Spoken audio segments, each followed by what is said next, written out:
Now that the Texans versus Jags battle red recap is out of the way, it's time to move on to week 13, which is the Denver Broncos coming to town next week. What up, YouTube? LTH coming at you with another video, 713 to buy your city. We up in here. So, Texans, yeah, they failed in 6-5 of the year. And I didn't mention this earlier, but Titus Howard was carted off the field with a leg injury, which sucks, which was brutal to the O-line. Hopefully he's okay, but I got a feeling he's gonna, well, I wouldn't be surprised if he was out for the season, but I guess only time will tell. But Drew, it was good seeing Drew Scruggs out there, got his first piece of action. Good to see him out there. But let's talk about the Broncos, who beat the Browns today 29-12. One of the hottest teams, not just in the AFC, but arguably in the league, who have won 5 straight. And peep this, this was the Broncos that gave up 70 points to the Dolphins earlier in the year. But man, since then, I mean, yeah, they may have had their bumps and bruises during their turnaround, but man, it's not just the defense that's been playing a lot better, but the offense seems to be getting better too. You know, Russ is having a much better year compared to last year when Nathaniel Hackett was their head coach. And yeah, it was unfortunate last year that the Texans lost to Nathaniel Hackett when Houston had Lovie Smith as their head coach. But Sean Payton's been doing a good job of turning that team around, man. And just like the Texans, they're fighting. They're not too far out of the playoff race. And I'm aware the Colts are now in the playoff picture because they own a tiebreaker. But gotta credit that Denver Broncos and Sean Payton, man. They've been turning things around in Mile High. Yep. And I know they won't. For one, I know they won't have Kareem Jackson because of a bullcrap suspension, which he should appeal, by the way, only because he used to play for the Texans for like his first 8 years with the team before leaving for Denver in 2019. But let's go ahead and talk about it. What do the Texans got to do to bounce back after this crushing loss to the Jags? Well, yeah, they didn't turn the ball over, but let's say that Stroud has got to, do a better job of getting rid of the ball a lot quicker, which would mean less sacks. Knowing if it's not there, throw it away. I mean, you live to fight another down, but it's part of avoiding sacks, by the way. And, the running game's got to be more effective. I mean, yeah, Stroud's been the anchor of that Texans offense all year, even though he didn't do much versus Baltimore week 1. But he's been the anchor of that offense pretty much all season. Good things happen when the ball's in Stroud's hands, true. But the running game got to help him out better because there are going to be games that Stroud's going to not be able to carry this team every game. It was good, so got to get Singletary and Pierce involved, regardless on who's running back 1 or 2. Hell, 1-2 punch at that. But the run blocking got to be effective too, just like the pass blocking. In receiving, and Dalton Schultz, I've noticed Dalton Schultz only had 2 yards receiving today. Ouch. But gotta give Dalton Schultz the rock because that dude's been balling. Dude's been balling outside of that today's game versus Jacksonville, in which I feel that Jacksonville did a good job taking them out, by the way. But gotta give Dalton Schultz the rock. Dude make things happen. Or even Brevin Jordan. I understand he hasn't been much of a factor, but gotta use him more effective too. Not just Tank Dell. Gotta, utilize Robert Woods. Even Nico Collins, who's been balling. Hopefully Noah Brown can come back too, and also Jimmy Ward, because man, I know he's been dealing with. I know people call him injury prone, but that man's presence was missed dearly based on the way Trevor tore that secondary up. But gotta score better than 21 points, in order to win this next game against the Broncos next week, because these next 6 games are going to be interesting. Yeah,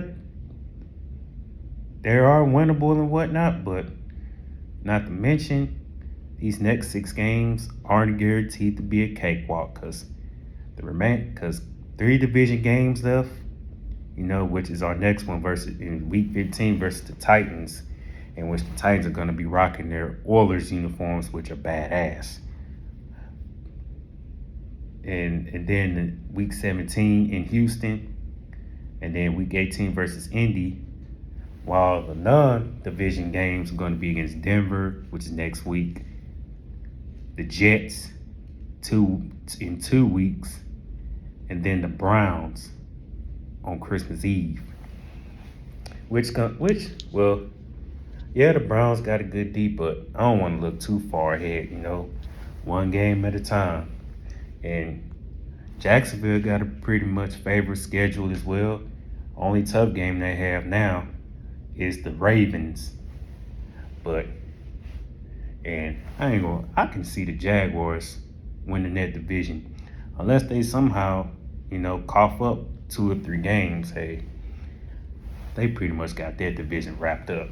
So back to the Texans though. Stroud got to keep doing Stroud things, and Stroud can pretty much throw for 4,000 yards by the time this year is over with. And there's 6 more games left, and December football is just about to kick off.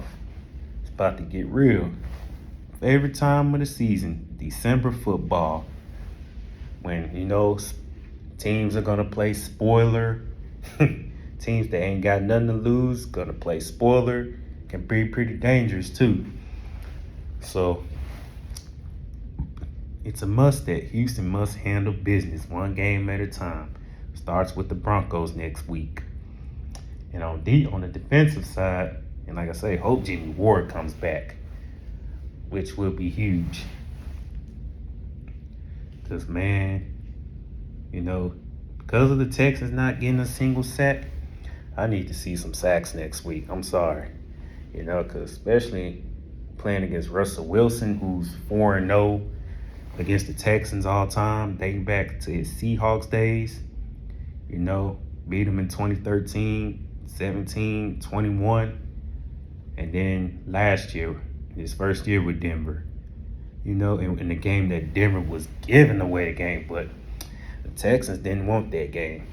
So you got to swarm up on Russell Wilson, make him uncomfortable in that pocket to where he can't get the ball to the open receiver, But got to sack Russell Wilson. The minimum sacks I want is 3. The max sacks that I want is 5. They can do one of those, they got a shot. Sacks matter. And the D-line got to play better. Got to also apply pressure. Because can't necessarily rely on linebackers in the secondary to keep doing the dirty work. So the D-line got to turn up and apply heavy pressure. And of course they got to stop and run, which is important. Stop and run. Pass defense got to level up a notch. Bounce back after getting their butt kicked earlier today.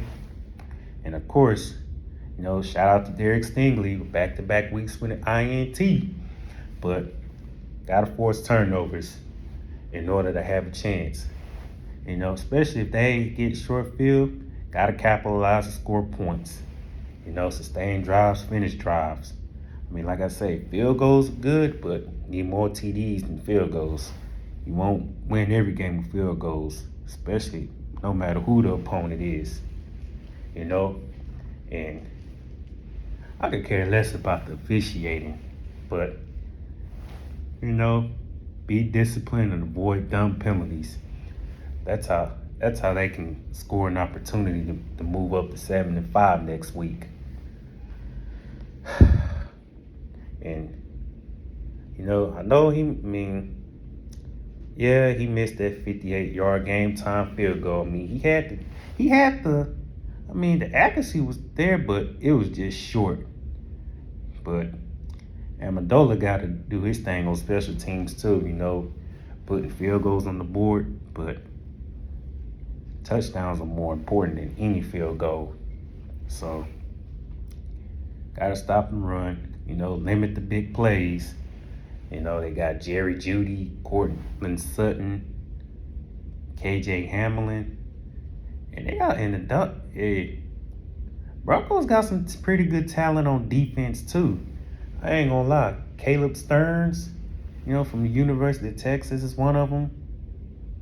They got some pretty good ballers on that team, but it's all about how they're utilized. Same on the Texans side. And hopefully Will Anderson can deliver some sacks along with Grenard and a few players from that D-line too, or in the linebacking core. Even Christian Harris, I would like to see some sacks from him. And of course, would like to see another pick from Stingley, either Stingley, Petrie, who's missed multiple opportunities of interceptions. Steven Nelson, who's been balling, and Jimmy Ward if he plays next week. But not to mention, it's going to boil down to how bad the Texans want to stay in the playoff race, because if they happen to fall too far behind, I got a feeling another year missing the playoffs for sure. So let's see what happens next week. Before I conclude this video, gotta shout out the man Kobe Sports, formerly known as CA Sports. David from Colorado, shout out to you. Mile High 6, shout out to you. I just watched your video early. A Fizzle, shout out to you.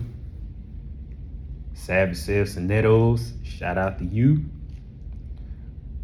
And of course, shout out to the man, the Snake B69. Shout out to you as well. So, shout out for the one. I'm about to name out who I just shouted out. Snake B69, Kobe Sports, Savage Selves and Nettos, A Fizzle, Mile High 6, and David from Colorado. Yes, sir. It's going to be fun. D'Amico Ryans versus Sean Payton, a veteran head coach against a rookie head coach. Bobby Slowick, who needs to open up that playbook and don't be so predictable on 3rd and 1s and 4th and 1s. Got to be extra aggressive versus Vance Joseph, who's going to do everything to limit CJ Stroud.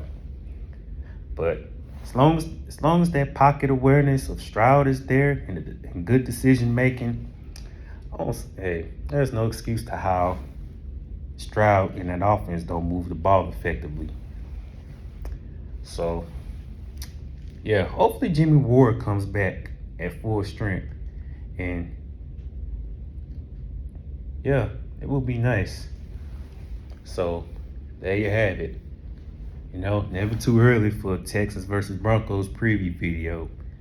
So, LTH checking on up out of here. 713 to Bio City. I'm out. Let's go Texans. Let's beat the Denver Broncos next week. I'm out.